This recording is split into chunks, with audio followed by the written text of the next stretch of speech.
بسم اللہ الرحمن الرحیم۔ میرے عزیز دوستو، اس مہینے کو ہم ہر چیز سے فارغ کریں، اس کو نیکیوں کا سیزن بنائیں، آخرت کی زندگی میں کامیابی حاصل کرنے کا اس کو ذریعہ بنائیں، کیونکہ کتنے ہم میں سے ایسے عزیز و اقارب اور دوست و احباب ہیں جن پر ہم نظر دوڑائیں کہ جو پچھلے سال ہم میں موجود تھے لیکن اس وقت وہ ہم میں موجود نہیں ہیں۔ کتنے ایسے لوگ ہیں کہ جو سورج کو طلوع ہوتا دیکھتے ہیں لیکن غروب ہونے سے پہلے اپنی زندگی کی شام کر بیٹھتے ہیں۔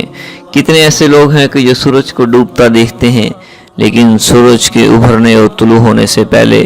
کہیں خود زیر زمین جا کے غروب ہو جاتے ہیں۔ لہذا صرف روزہ رکھنے اور تراویح پڑھنے کی حد تک بات ختم نہیں ہوتی، بلکہ اس مہینے کا تقاضا یہ ہے کہ انسان اپنے آپ کو اس مہینے میں دوسرے کاموں سے فارغ کر لے، اس لیے کہ 11 مہینے تک زندگی کے دوسرے کام دھندوں میں لگے رہے، لیکن یہ مہینہ انسان کے لیے اس کی اصل مقصد تخلیق کی طرف لوٹنے کا نام ہے۔ اس لیے اس مہینے کے تمام اوقات اور تمام ٹائمنگ اور ورنہ کم از کم اکثر اوقات یا جتنا زیادہ سے زیادہ ہو سکے اللہ کی عبادت میں صرف کرے، اور اسی کے لیے انسان کو پہلے سے تیار ہونا چاہیے اور اس کا پہلے سے پروگرام بنانا چاہیے۔ تو ایک کتاب ہے فرسٹ تھنک فرسٹ،